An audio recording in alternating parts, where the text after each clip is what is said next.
नमस्कार। आज हम एकादशी व्रत के बारे में जानेंगे।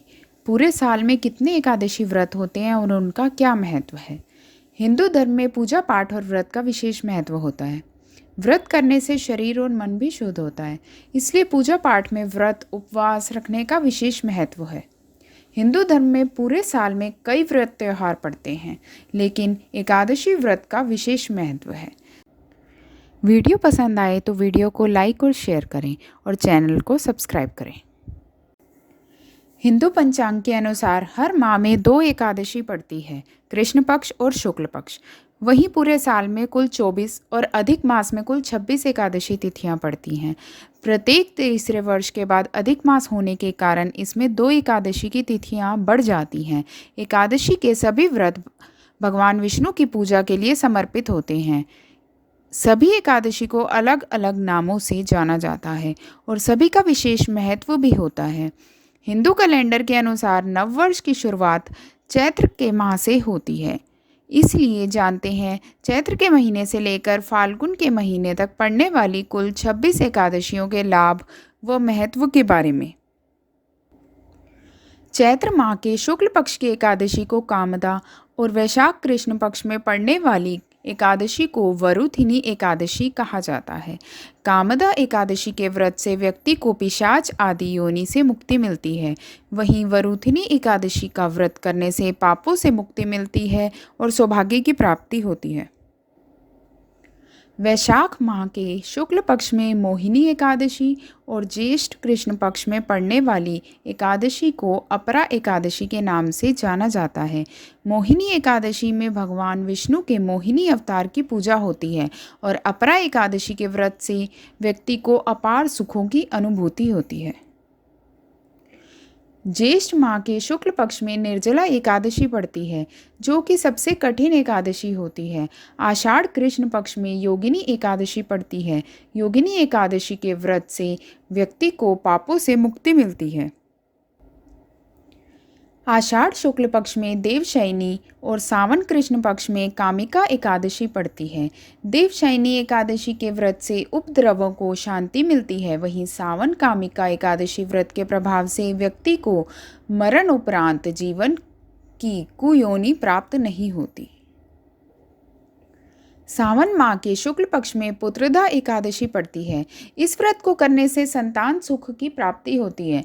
वहीं भाद्रपद माह की कृष्ण पक्ष में अजय एकादशी का व्रत रखा जाता है।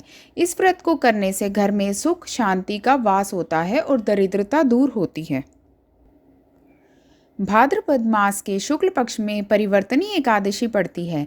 इस व्रत के प्रभाव से व्यक्ति के सभी कष्ट और संताप दूर हो जाते हैं। अश्विन मास के कृष्ण पक्ष को इंदिरा एकादशी के नाम से जाना जाता है। इस व्रत को करने से पितरों को स्वर्ग की प्राप्ति होती है। अश्विन माह के शुक्ल पक्ष को पापाकुंशा एकादशी कहा जाता है। इस एकादशी से व्यक्ति पाप मुक्त हो जाता है। वहीं कार्तिक माह की कृष्ण पक्ष को रमा एकादशी कहा जाता है। इस व्रत के प्रभाव से व्यक्ति को सुख समृद्धि और ऐश्वर्य की प्राप्ति होती है। कार्तिक माह की शुक्ल पक्ष में प्रबोधिनी एकादशी पड़ती है, जिससे व्यक्ति का भाग्य जागृत होता है। मार्गशीर्ष माह के कृष्ण पक्ष में उत्पन्ना एकादशी का व्रत रखा जाता है। इस व्रत को करने से 1000 वाजपेय और अश्वमेघ यज्ञ के समान फल की प्राप्ति होती है।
मार्गशीर्ष शुक्ल पक्ष में मोक्षदा एकादशी के व्रत रखने से मोक्ष की प्राप्ति होती है और पौष माह में कृष्ण पक्ष में सफला एकादशी का व्रत रखने से सभी कार्य सफल हो जाते हैं। पौष माह के शुक्ल पक्ष को पुत्रदा एकादशी के नाम से जाना जाता है। इससे पुत्र रत्न धन की प्राप्ति होती है। माघ महीने के कृष्ण पक्ष को षटतिला एकादशी कहा जाता है। षटतिला एकादशी का व्रत करने से दुर्भाग्य और दरिद्रता दूर होती है। माघ माह की शुक्ल पक्ष को जया एकादशी कहा जाता है। इस व्रत से व्यक्ति को पापों से मुक्ति मिलती है। फाल्गुन माह के कृष्ण पक्ष में विजया एकादशी का व्रत रखा जाता है। इस व्रत को करने से बड़े से बड़ी परेशानी दूर हो जाती है। फाल्गुन माह के शुक्ल पक्ष की एकादशी को आमलकी एकादशी कहा जाता है। इस एकादशी में आंवला वृक्ष की पूजा का महत्व होता है। इस व्रत को करने से व्यक्ति को रोगों से मुक्ति मिलती है। चैत्र माह के कृष्ण पक्ष को पाप मोचनी एकादशी कहा जाता है। इस व्रत को करने से व्यक्ति के पाप नाश हो जाते हैं। अधिक माह में पद्मिनी एकादशी और परमा एकादशी का व्रत रखा जाता है, जो कि मनोकामना पूर्ति के साथ धन, वैभव, कीर्ति और मोक्ष प्रदान करने वाली होती है।